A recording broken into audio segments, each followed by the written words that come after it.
भाद्रपद के शुक्ल पक्ष की गणेश चतुर्थी के बाद ऋषि पंचमी का व्रत रखा जाता है। इस दिन सप्त ऋषियों की पूजा करते हैं। ऋषि पंचमी पर कश्यप ऋषि की जयंती रहती है। इस दिन महिलाएं परिवार की सुख शांति और समृद्धि के लिए व्रत रखती हैं। व्रत के दौरान ऋषि पंचमी व्रत की कथा सुनी जाती है। ऋषि पंचमी कोई त्योहार नहीं है, बल्कि महिलाओं द्वारा सप्त ऋषियों यानी 7 ऋषियों को श्रद्धांजलि देने और रजस्वला दोष से शुद्ध होने के लिए रखा जाने वाला एक उपवास दिवस है। एक समय राजा सिताश्व धर्म का अर्थ जानने की इच्छा से ब्रह्मा जी के पास गए और उनके चरणों में शीश नवाकर बोले, हे आदिदेव, आप समस्त धर्मों के प्रवर्तक और गुण धर्मों को जानने वाले हैं। आपके श्रीमुख से धर्म चर्चा श्रवण कर मन को आत्मिक शांति मिलती है। भगवान के चरण कमलों में प्रीति बढ़ती है। वैसे तो आपने मुझे नाना प्रकार के व्रतों के बारे में उपदेश दिए हैं। अब मैं आपके मुखारविंद से उस श्रेष्ठ व्रत को सुनने की अभिलाषा रखता हूँ, जिसके करने से प्राणियों के समस्त पापों का नाश हो जाता है। राजा के वचन को सुनकर ब्रह्मा जी ने कहा, हे श्रेष्ठ, तुम्हारा प्रश्न अति उत्तम और धर्म में प्रीति बढ़ाने वाला है। मैं तुमको समस्त पापों को नष्ट करने वाला सर्वोत्तम व्रत के बारे में बताता हूँ। यह व्रत ऋषि पंचमी के नाम से जाना जाता है। इस व्रत को करने वाला प्राणी अपने समस्त पापों से सहज छुटकारा पा लेता है। ऋषि पंचमी की व्रत कथा। विदर्भ देश में उन्तक नामक एक सदाचारी ब्राह्मण रहता था। उसकी पत्नी बड़ी पतिव्रता थी, जिसका नाम सुशीला था। उस ब्राह्मण के एक पुत्र तथा एक पुत्री 2 संतान थीं। विवाह योग्य होने पर उसने समान कुलशील वर के साथ कन्या का विवाह कर दिया। देवयोग से कुछ दिनों बाद वह विधवा हो गई। दुखी ब्राह्मण दंपति कन्या सहित गंगा तट पर कुटिया बनाकर रहने लगा। एक दिन ब्राह्मण कन्या सो रही थी कि उसका शरीर कीड़ों से भर गया। कन्या ने सारी बात माँ से कही। माँ ने पति से सब कुछ कहते हुए पूछा, प्राणनाथ, मेरी साध्वी कन्या की यह गति होने का क्या कारण है? उन्तक ने समाधि द्वारा इस घटना का पता लगाकर बताया, पूर्व जन्म में भी यह कन्या ब्राह्मणी थी। इसने रजस्वला होते ही बर्तन छुए दिए थे। इस जन्म में भी इसने लोगों की देखा देखी ऋषि पंचमी का व्रत नहीं किया, इसलिए इसके शरीर में कीड़े पड़े हुए हैं। धर्मशास्त्रों की मान्यता है कि रजस्वला स्त्री पहले दिन चंडालिनी, दूसरे दिन ब्रह्मघातिनी तथा तीसरे दिन धोबिन के समान अपवित्र होती है। वह चौथे दिन स्नान करके शुद्ध होती है। यदि वह शुद्ध मन से अब भी ऋषि पंचमी का व्रत करे तो इसके सारे दुख दूर हो जाएंगे और अगले जन्म में अटल सौभाग्य प्राप्त करेगी। पिता की आज्ञा से पुत्री ने विधि पूर्वक ऋषि पंचमी का व्रत एवं पूजन किया।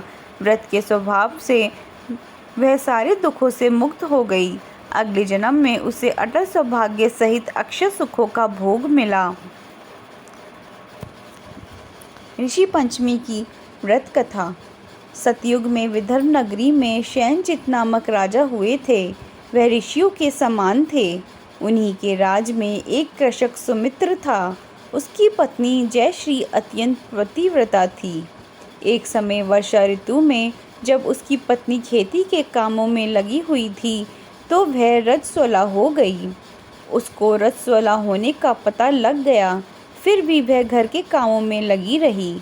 कुछ समय बाद वह दोनों स्त्री पुरुष अपनी अपनी आयु भोग कर मृत्यु को प्राप्त हुए। जयश्री तो कुतिया बनी और सुमित्र को रजस्वला स्त्री के संपर्क में आने के कारण बैल की योनि मिली। क्योंकि ऋतु दोष के अतिरिक्त इन दोनों का कोई अपराध नहीं था, इसी कारण इन दोनों को अपने पूर्व जन्म का समस्त विवरण याद रहा। वे दोनों कुतिया और बैल के रूप में उसी नगर में अपने बेटे सुचित्र के यहाँ रहने लगे। धर्मात्मा सुचित्र अपने अतिथियों का पूर्ण सत्कार करता था। अपने पिता के श्राद्ध के दिन उसने अपने घर ब्राह्मणों को भोजन के लिए नाना प्रकार के भोजन बनवाए। जब उसकी स्त्री किसी काम के लिए रसोई से बाहर गई हुई थी तो एक सर्प ने रसोई की खीर के बर्तन में विष वमन कर दिया।